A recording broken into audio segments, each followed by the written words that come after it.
Third Jewish Revolt was the last act of defiance by the Jews against the powerful Roman Empire. Although some see this rebellion as minor in Roman history, it had a significant impact on Jewish history. These events changed the region's population, removing Judea from the map and creating a new region called Palestine. In this video, we will explore the events leading up to this revolt and its consequences for the Jews. But before we begin, I'd like to thank World of Warships for sponsoring this video. If you enjoy thrilling sea adventures, then World of Warships is for you. It is a free online game available for PC, where you can engage in epic naval battles with many other players. Every month, there are new updates, including new ships and collaborations with famous movies and series like Popeye, Godzilla vs. Kong, and even Transformers. With incredible graphics and over 40 exclusive maps, you'll feel like you're commanding a real ship. You can choose between different types of ships such as battleships, destroyers, cruisers, and even aircraft carriers. You can play solo or join friends to form a powerful team. Best of all, World of Warships is also available on consoles, so you can play anywhere. So don't waste any more time. Download World of Warships now using the link in the description, and during registration, use the code BRAVO to get an amazing bonus package, which includes 500 doubloons, 1.5 million credits, 7 days of premium account, and even an exclusive ship. Don't miss this opportunity. Download World of Warships now. The Jewish revolt, led by Bar Kochba, was triggered by the growing dissatisfaction of the Jews under Roman rule in Judea. Starting from the beginning of Emperor Hadrian's reign, the socio-economic situation of Jewish farmers deteriorated, and the Roman government's efforts to eradicate Jewish culture increased. Tensions escalated when, in 131, Emperor Hadrian decided to build the Roman colony Aelia Capitolina over Jerusalem, which became the immediate cause of the revolt. The ban on circumcision and the construction of a temple dedicated to Jupiter on the ruins of the Jerusalem temple also greatly increased Jewish dissatisfaction. Unlike previous revolts, the Jews strategically prepared for this rebellion, giving Hadrian time to undo what he had done to the temple ruins in Jerusalem. Some moderate Jewish leaders, such as Rabbi Akiva ben Yosef, initially contained the revolt, but Hadrian's refusal to meet Jewish demands to remove the Jupiter temple led many Jews to align with the radical faction.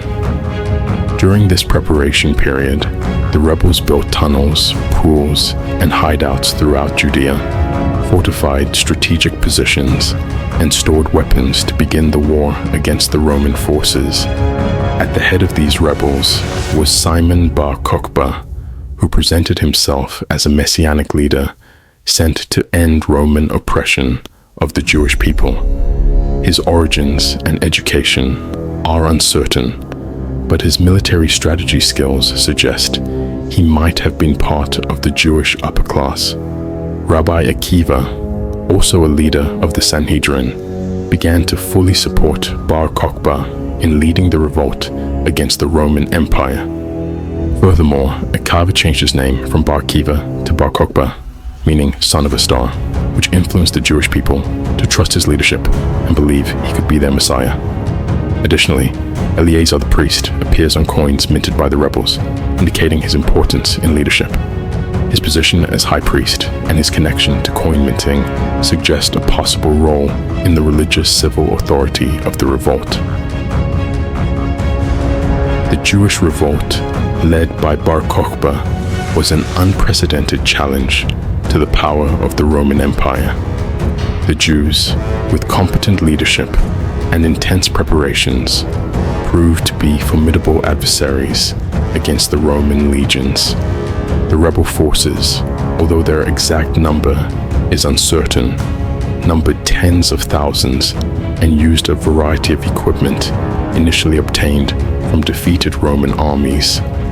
Bar Kochba chose a guerrilla strategy, surprising and expelling Roman garrisons, initially based in Alia and later in Betar, planning a prolonged resistance to attract more fighters and avoiding large-scale direct confrontations. Knowledge of the terrain and the use of tunnels allowed for effective ambushes and undermined the Roman legion's will to fight. The initial Jewish strategy involved surprise attacks on Roman garrisons, exploiting the legionaries' mobility while marching. The tactic also included ambushes and surprise attacks in the city. The initial news of these attacks was underestimated by the Roman governor Tinius Rufus, who considered the events as isolated disturbances. However, the revolt grew, creating a rebel territory and forming an independent state, as evidenced by coins minted celebrating Israel's redemption. As the Jewish population joined the cause, Roman legions, including the 6th Legion Ferrata and the 10th Legion Fretensis, were mobilized to contain this threat. The initial success of this Jewish revolt resulted in the formation of a rebel state in Judea. Tinius Rufus, the Roman governor, realized the national religious ideology behind the revolt when Simon Bar Kochba was proclaimed the Messiah by Rabbi Akiva. This led to a ban on public Torah teachings and Akiva's execution, though the accuracy of this story is uncertain. The rebellion encompassed broad areas of Judea, including the Judean hills, the Judean desert, and parts of the Negev desert. Rufus faced a significant portion of his province in the hands of the rebels, so he decided to request help from Emperor Hadrian. The emperor sent detachments and nearby legions to suppress the rebellion. The 3rd Gallic Legion, the 2nd Trajan Legion, and the 3rd Cyrenaica Legion were dispatched from Syria and Egypt. However, when these reinforcements arrived, it was already autumn, ending the military season. The rebels were relieved as they had time to prepare for the next Roman counterattack, gathering supplies, fortifying positions, and reinforcing their underground hideouts. This truce in the revolt was possibly used to strengthen the rebel government, attracting more support, volunteers, and immigrants. Bar Kochba, now a self-proclaimed messiah, faced Roman pressure in the spring of 133 and resisted constant attacks. Although there are no reports of major battles, the rebels repelled Roman forces, and their state persisted until 134. Continued success influenced confidence in the stability of the rebel state, reflected in economic activity and local legal matters. More Jews and people from other nations joined the cause, some out of conviction and others seeking personal gain.